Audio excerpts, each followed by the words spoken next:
အားလုံးပဲမင်္ဂလာပါကျွန်တော်ရဲ့ Rotaverse Entertainment Channel လေးမှာပြန်လည်ကြိုဆိုလိုက်ပါတယ်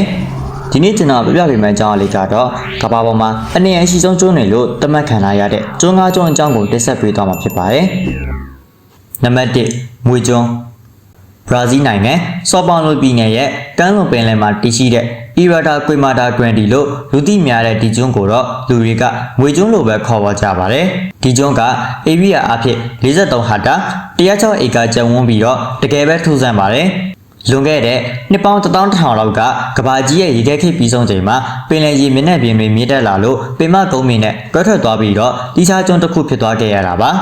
အဲ့ဒီအချိန်မှာ Golden Lancehead Viper လို့ခေါ်တဲ့မွေပွေးမျိုးစိတ်ရဲ့ဘိုးဘေးတွေကဒီကျွန်းပေါ်မှာပိတ်မိနေခဲ့ရပါတယ်တိကျဖြစ်သွားတော့သူတို့ကရှင်တန်ဖို့အတွက်စင်ကန်းပြောင်းလဲမှုတွေလုပ်ခဲ့ရပါတယ်ပင်မကုန်းမီကသူတို့ရဲ့ဆွေမျိုးတွေလိုကြွက်တွေနဲ့တခြားမျိုးစိတ်တော်ဝါတွေကိုအစာအဖြစ်မရတော့ပါဘူးဒါပေမဲ့ကံကောင်းစွာနဲ့ပဲဒီကျွန်းကရွှေပြောင်းသွားလာတတ်တဲ့ငှက်တွေနောက်ခုဟာနေရာဖြစ်နေပါတယ်ဒါကြောင့်မြေပြင်ပေါ်ကနေတစ်ပင်ပေါ်တက်ပြီးတော့ငှက်တွေကိုဖမ်းဆနိုင်မှုအတွက်ခန္ဓာကိုယ်ဖွဲ့စည်းပုံကပြောင်းလဲလာခဲ့ပါတယ်အစိတ်တွေကလည်းငှက်တွေကိုအများဆုံးအစိတ်တက်ပြီးတော့မပြန်နိုင်ခင်ဖမ်းနိုင်မှုအတွက်ပို့ပြီးတော့အစွမ်းထက်လာခဲ့ပါတယ်အဲ့ဒီလိုနဲ့ပဲသူတို့ရဲ့အစိတ်ကကမ္ဘာအပြင်ဆုံးမွေစိတ်တွေကတစ်ခုဖြစ်လာခဲ့ပါတယ်တိတ်ပဲပညာရှင်တွေရဲ့အဆိုအရဒီမွေတွေကလူတွေနဲ့ဓာတ်ရိုက်ထိတွေ့မှုမရှိတဲ့အတွက်သူတို့ရဲ့အစိတ်ကရှင်သန်မှုအတွက်လုံးဝပြောင်းလဲလာခဲ့တာဖြစ်ပြီးတော့လူသားတွေအတွက်တော့ထိတ်လန့်စရာကောင်းတဲ့အနေအထားတစ်ခုဖြစ်လာခဲ့ပါတယ်Golden Lancehead မူပွေးရဲ့အစိတ်က Hematocin လို့ခေါ်တဲ့သွေးဆဲတွေကိုပျက်စီးစေတဲ့အစိတ်မျိုးဖြစ်ပြီးတော့တာမန်မူပွေးတွေရဲ့အစိတ်ကအစာပေါင်းများစွာပို့ပြီးတော့ပြင်းထန်ပါတယ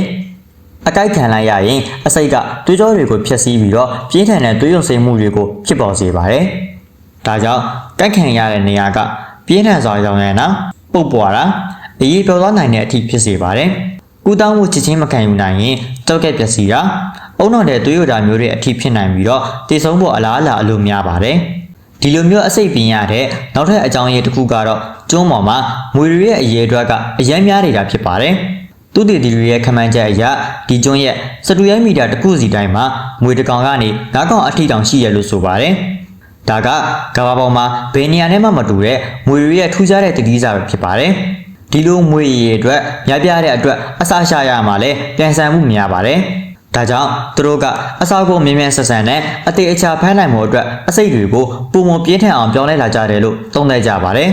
ဒီကျွန်းကလူတွေနေထိုင်ဖို့လုံးဝမသင့်တော်ပေမဲ့အရင်တုန်းကတော့မိပြတိုက်တစ်ခုကိုထိမ့်သိမ်းမှုအတွက်မိပြတိုက်မှုတွေကမိသားစုနဲ့အတူနေထိုင်ခဲ့ကြပူပါတယ်ဒါပေမဲ့တန်နိုင်ရဲ့အရာမိပြတိုက်မှုတအူးရဲ့မိသားစုကညဘက်မှာမွေတွေရဲ့တိုက်ခိုက်ခြင်းကိုခံရပြီးတော့သူတို့အားလုံးတည်ဆုံးခဲ့ရတယ်လို့ဆိုကြပါတယ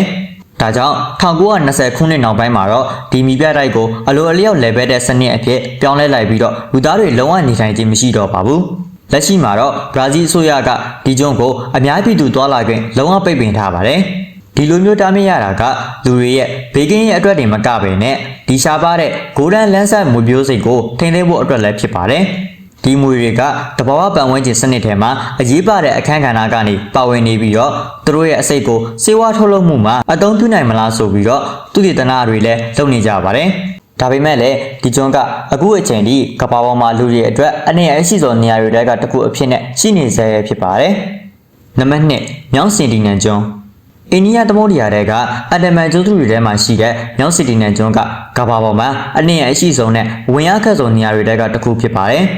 ဒီကျွန်းကလွန်ခဲ့တဲ့နှစ်ပေါင်း6000ကျော်ကလေးကပြင်ပကမ္ဘာနဲ့အဆက်အသွယ်မရှိဘဲနဲ့တိကျနေထိုင်လာခဲ့တဲ့စင်တီတိုင်လူမျိုးစုတွေနေထိုင်ကြပါတယ်။သူတို့ကကမ္ဘာပေါ်မှာနောက်ဆုံးကျန်ရှိနေသေးတဲ့လူမျိုးစုတွေကတစ်ခုဖြစ်ပြီးတော့သူတို့ရဲ့ဘာသာစကားရှင်းချင်းမှုဒလိထုံတန်းတွေကိုဘယ်သူမှမသိရသေးပါဘူး။သူတို့ကကျွန်းပေါ်မှာပဲတိကျနေထိုင်ကြပြီးတော့ပြင်ပကမ္ဘာကလူသားတွေကိုအပြင်းအထန်ရန်လို့တက်ကြပါတယ်။ကျွန်းကိုချင်းကပ်လာတဲ့ဘသူကိုမဆိုမြားတွေလန်တွေနဲ့ပြစ်ခတ်တိုက်ခိုက်တတ်ကြပါတယ်။ဒီလူမျိုးစုကပြင်မကဘာနဲ့ဘာလို့အဆက်အသွယ်မလုပ်ရတာလဲဆိုရင်တမိုင်းမှတ်တမ်းတွေအရ1880ပြည့်လို့နှစ်တွေကဗြိတိရှရေတပ်အရာရှိတူဖြစ်တဲ့ Maurice Vador Portman ကဒီကျွန်းပေါ်ကလူမျိုးစုကိုဖမ်းဆီးပြီးတော့ခေါ်သွားခဲ့ပူပါတယ်။ဒါပေမဲ့ဖမ်းမိတဲ့လူကြီးပိုင်းတွေကယောဂပိုးတွေကူးစက်ခံရပြီးတော့တည်ဆုံးသွားခဲ့ကြပါတယ်။အဲဒါကြောင့်ပဲနောက်ပိုင်းမှာတော့ပြန်လွတ်ပေးခဲ့ရပါတယ်။ဒါအပြင်တခြားကျွန်းတွေမှာနေထိုင်တဲ့လူမျိုးစုတွေကလည်းပြင်မကဘာနဲ့ထိတွေ့မိလို့အေးမီတုတ်ကွေးစားတဲ့ယောဂပိုးတွေကူးစက်ခံရပြီးတော့လူမျိုးတို့လူနေပါဖြစ်ခဲ့တဲ့တာရကတွေရှိပါတယ် ဒါကြောင့် Sentinelist တွေကပြမကဘာကယောဂဘိုးတွေရဲ့အနေအကိုသတိပြုမိပြီးတော့သူတို့ရဲ့ကျန်းမာရေးနဲ့ရည်ကြီးမှုကိုကာကွယ်ဖို့ခုခံကာကွယ်နေတာဖြစ်နိုင်ပါတယ်။ဒီကျွန်းကိုချင်းကပ်ဖို့စူးစမ်းခဲ့တဲ့အဖြစ်အပျက်တွေအများကြီးရှိပါတယ်။1982ခုနှစ်မှာ Primrose လို့ခေါ်တဲ့တင်မောတစ်စင်ကကျွန်းအနီးမှာတောင်နေခဲ့ပူပါတယ်။တင်မောဘော်ကတင်မောသားတွေက Sentinelist တွေရဲ့မြားတံကိုတလားကြော်စာခံခဲ့ရပြီးတော့နောက်ဆုံးမှာအိန္ဒိယရေတပ်ကလာရောက်ကယ်ဆယ်ပေးခဲ့ရပါတယ်။2004ခုနှစ်ဆူနာမီလိုင်းကြီးပြီးတဲ့အခါမှာလည်းအိန္ဒိယအစိုးရကရဟတ်ယာဉ်နဲ့လာရောက်အကူအညီပေးဖို့စူးစမ်းခဲ့ပါတယ်။ဒါပေမဲ့လည်းရဟတ်ယာဉ်ကိုသူတို့ရဲ့လှန်တွေနဲ့ပြစ်ပေါက်ခဲ့တဲ့အတွက်ဆက်လက်ချင်းကပ်လို့မရခဲ့ပါဘူး။နောက်ဆုံးအဖြစ်အပျက်တစ်ခုကတော့2018ခုနှစ်မှာအမေရိကန်ခရစ်ယာန်သာသနာပြုတူဖြစ်တဲ့ဂျွန်အလန်ချောင်းကတန်ခါးတပ်တွေကိုအကူအညီယူပြီးတော့ကျုံးမတက်ဖို့စူးစမ်းခဲ့ပါတယ်။ဒါပေမဲ့လည်းသူကညနေပစ်တက်ခံရပြီးတော့တည်ဆုံခဲ့ရပါတယ်။အိန္ဒိယအစိုးရကဒီကျွန်းကိုဘယ်သူမှမချင်းခဲ့ရဘူးလို့တရားဝင်တားမြစ်ထားပါတယ်။ဒီလိုတားမြစ်ရတဲ့အကြောင်းရင်းတွေကတော့ Sentinelist လူမျိုးစုကိုကာကွယ်ဖို့ယောဂဘိုးကူးစက်မှုမှာကာကွယ်ဖို့နဲ့လူအခွင့်အရေးအရသူတို့ရဲ့ကိုယ်ပိုင်အုပ်ချုပ်ခွင့်နဲ့တိကျနေထိုင်ခွင့်ကိုအတိအမှတ်ပြုထားတဲ့အကြောင်းပဲဖြစ်ပါတယ်။ဒီတော့မြောက်စီတီနယ်ကျွန်းကလူသားမျိုးနွယ်တွေရဲ့တမိုင်းကြောင်းအရာရောတဘာဝတရားအရာပါလိလစရာအဖြစ်တန်ရှိနေတဲ့နေရာတစ်ခုဖြစ်ပါတယ်။ပြင်မကဘာနဲ့အဆောက်အအုံမရှိဘဲနဲ့ရာစုနှစ်ပေါင်းများစွာရှင်းတန်နေထိုင်လာခဲ့တဲ့ဒီလူမျိုးစုကကျွန်တော်တို့အတွက်ပဟိလိဆန်နဲ့လှုပ်ဝက်ချက်တစ်ခုအဖြစ်တည်ရှိနေစေဖြစ်ပါတယ်။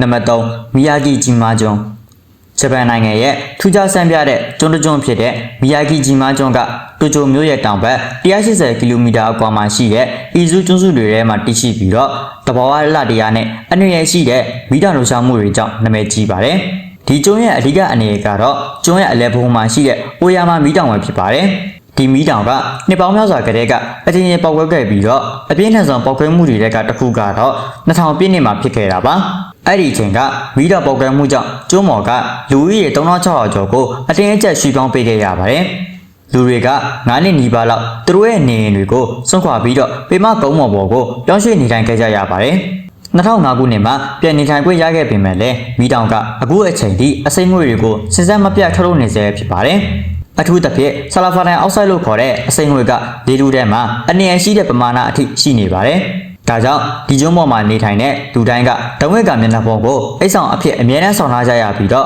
ကျွန်းရဲ့သတိပေးစနစ်ကအတန်ပေးရနဲ့ချက်ချင်းဝစ်ဆင်ကြရပါတယ်။ဒီအစိမ်းမွေတွေကအချိန်ကြာလာတာနဲ့အမျှအသက်ရှူလမ်းကြောင်းဆိုင်ရာရောဂါတွေ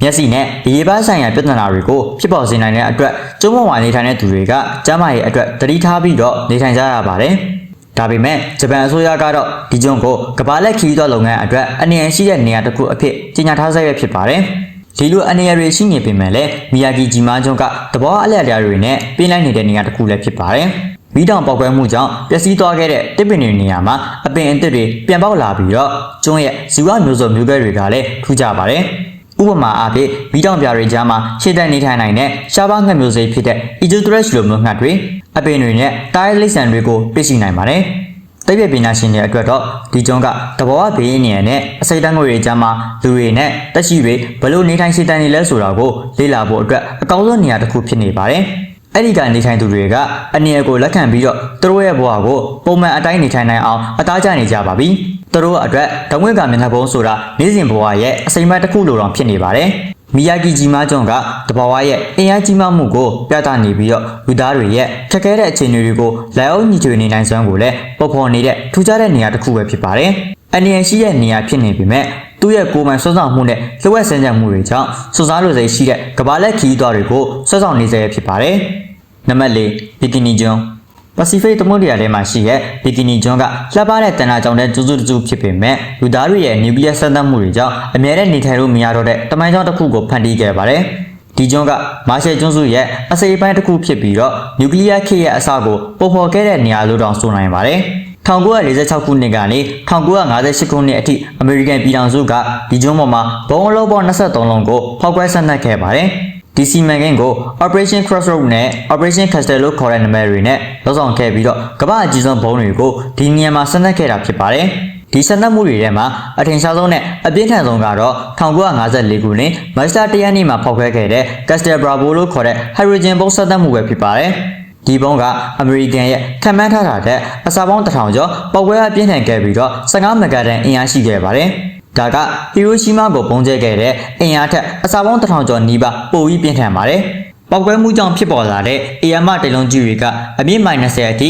မြင့်တက်ခဲ့ပြီးတော့အချင်း4.5မိုင်လောက်ရှိတဲ့မီးတောင်ဝါလတွင်းနယ်ကြီးတစ်ခုကိုဖန်တီးခဲ့ပါတယ်။ဒီပောက်ကွဲမှုရဲ့အဆိုးရွားဆုံးအကျိုးဆက်တွေကတော့ရေဒီယိုတရုကြတွေကပစိဖိတ်သမုဒ္ဒရာထဲမှာမိုင်ပေါင်းများစွာအထိပြန့်နှံ့သွားခဲ့တာဖြစ်ပါတယ်။ဒီအမှုန်မားတွေကဘီကီနီကျွန်းရဲ့အရှိတ်ဘက်မှာရှိတဲ့ Rock Club နဲ့ Utrecht ကျွန်းတွေမှာနေထိုင်တဲ့ဒေသခံတွေကိုပြင်းပြင်းထန်ထန်ရောင်းစီတင်ဆက်ခဲ့ပါတယ်။ဒေသခံတွေကအသားရည်တွေလောင်ကျွမ်းတာစပိန်တွေကျွတ်တာကေဆာယောဂါတွေနဲ့မွေးရပါချွေးမှုတွေလိုမျိုးပြင်းထန်တဲ့ကျန်းမာရေးပြဿနာတွေကိုရင်ဆိုင်ခဲ့ရပါတယ်။ဒါအပြင်ကီလိုမီတာရာပေါင်းများစွာဝေးတဲ့ဂျပန်ငါးဘက်လင်တစ်စင်းဖြစ်တဲ့ဒိုင်ကိုဖူခရူမာရူပေါ်အထိပါကြောက်ခဲ့ပြီးတော့တင်မောသားတွေကိုရောင်စီတင်ဆက်ခဲ့ပါတယ်။ဘီကီနီကျွန်းပေါ်မှာနျူကလ িয়ার စမ်းသပ်မှုတွေကြောင့်ပတ်ဝန်းကျင်ဂေယစနစ်ကအကြီးအကျယ်ပျက်စီးသွားခဲ့ပါတယ်။ကျွန်းပေါ်ကတန်တာကြောင့်တွေပင်လယ်ရေအောက်တက်ရှိတွေနဲ့မြေစီလာတွေကရောင်စီတင်မှုကြောင့်တည်ဆုံးပျက်စီးခဲ့ရပါတယ်။အခုထိလည်းပင်လယ်ရေအောက်သက်ဝါတွေမှာမျိုးဗီဇပြောင်းလဲမှုတွေရှိနေသေးပါနျူကလ িয়ার ပုံစံတက်မှုတွေပြီးသွားပြီးနောက်မှာတော့ဒေသခံတွေကသူတို့ရဲ့ဂျုံကိုပြန်လာဖို့ကြိုးစားခဲ့ကြပါတယ်ဒါပေမဲ့ကျုံးရဲ့မြေစီလွှာနဲ့ရေထုတန်းမှာရောင်ရည်သည့်ပစ္စည်းတွေမြင်မာနေတာကြောင့်ဆက်လက်နေထိုင်လို့မရတော့ပါဘူးအထူးသဖြင့် CCR 139နဲ့ Plutonium 239လိုမျိုးအနေရရှိတဲ့ဓာတုပစ္စည်းတွေကနှိပ်ပေါင်းရာချီပြီးတော့မြေစီလွှာထဲမှာတက်ရှိနေနိုင်ပါတယ်ဒါကြောင့်ဘီကီနီကျွန်းကလှပနေပေမဲ့လူသားတွေအတွက်တော့နေလို့မရသေးတဲ့ကျွန်းတစ်ကျွန်းအဖြစ်တည်ရှိနေစေဖြစ်ပါတယ်။နံပါတ်5ဂရူနာကျွန်းစကော့တလန်နိုင်ငံရဲ့ကန်အိုဒန်အနီးမှာရှိတဲ့ဂရူနာကျွန်းကတင်းငယ်ပြီးတော့လူသူကင်းမဲ့တဲ့ကျွန်းတစ်ကျွန်းဖြစ်ပေမဲ့ကမ္ဘာသမိုင်းမှာတော့ဇီဝလက်နက်ဆန်းသတ်မှုတွေကြောင့်နာမည်ဆိုးနဲ့ကြော်ကြားတဲ့နေရာတစ်ခုဖြစ်ပါတယ်။ဒုတိယကမ္ဘာစစ်အတွင်းမှာ British အစိုးရကဒီကျွန်းပေါ်မှာလျှို့ဝှက်ဇီဝလက်နက်ဆန်းသတ်မှုတွေပြုလုပ်ခဲ့ပြီးတော့ဒီအဖြစ်အပျက်တွေကကျွန်းကိုဆယ်စုနှစ်ပေါင်းများစွာလူမနေနိုင်အောင်ဖန်တီးခဲ့ပါတယ်။စစ်ရေးကာလကဂျာမနီကိုထိုးစစ်ဆင်မှုအတွက် British သိပ္ပံပညာရှင်တွေက Anthrax လို့ခေါ်တဲ့အလွန်ပြင်းထန်တဲ့ရောဂါပိုးကိုလေထဲကနေဖြန့်ကျက်ပြီးတော့ဘလောက်အထိထိရောက်နိုင်လဲဆိုတာကိုစမ်းသပ်ခဲ့တာပါ။အဲ့ဒီအတွက်အဓိကစမ်းသပ်မှုတွေကို1942ခုနှစ်မှာပြုလုပ်ခဲ့ပါတယ်။စမ်းသပ်မှုတွေလှုပ်ဆောင်ပြီးနောက်မှာတော့ Anthrax ပိုးတွေကကျုံးရဲ့မြေစီလွှာနဲ့တဘာဝပတ်ဝန်းကျင်တစ်ခုလုံးကိုပြင်းပြင်းထန်ထန်ကူးစက်နေနေစေခဲ့ပါတယ်။သိပ္ပံပညာရှင်တွေကဒီယောဂပိုးတွေကနှစ်ပေါင်းများစွာအထိရှင်သန်နေနိုင်ပြီးတော့လေနဲ့ရေကနေတဆင့်ပြန့်နှံ့နိုင်တာကိုတွေ့ရှိခဲ့ကြပါတယ်။ဒီအခြေအနေကြောင့် British အစိုးရကကျွန်းကိုအများပြည်သူတွာလာခွင့်လုံးဝပိတ်ပင်ပြီးတော့အနေရရှိတဲ့ဒေသလို့တရားဝင်သတ်မှတ်ကြေညာခဲ့ရပါတယ်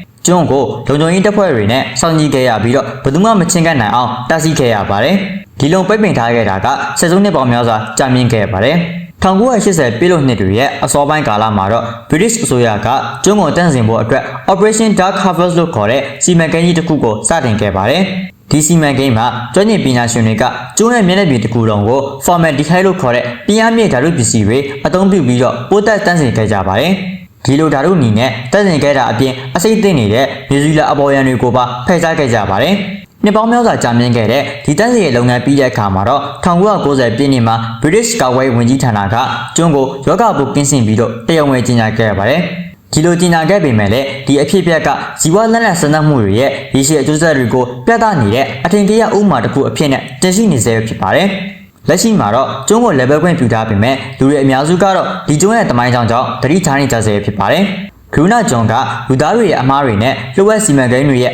အရေးဆိုးကိုရာစုနှစ်ဝက်ကျော်အထိခံစားခဲ့ရတဲ့လက်ရှိထင်ရှားတမိုင်းဝင်သင်္ကေတတစ်ခုပဲဖြစ်ပါတယ်။အခုကျွန်တော်ပြပြပေးသွားတဲ့အကြောင်းတွေကတော့ကမ္ဘာပေါ်မှာအနေအရှိသောကျွန်းတွေလို့သတ်မှတ်ခံရတဲ့ကျွန်းကားကျွန်းအကြောင်းကိုတင်ဆက်ပေးသွားတာပဲဖြစ်ပါတယ်။အခုဗီဒီယိုလေးကိုကြိုက်နေတတ်တဲ့ဆိုရင်လည်း like and share သွားပြီးတော့ကျွန်တော် channel လေးကို subscribe လုပ်ရသေးလို့ဆိုရင်လည်း subscribe တွေလုပ်ခဲ့ပြီးတော့ဘေးကခေါင်းလောက်လေးကိုနှိပ်ထားခဲ့ဖို့တောင်းဆိုပါရစေ။နောက်ထပ်ဘယ်လိုအကြောင်းတွေကိုနားဆင်ကြလဲဆိုတာကို comment မှာ message ခဲ့လို့ရပါတယ်။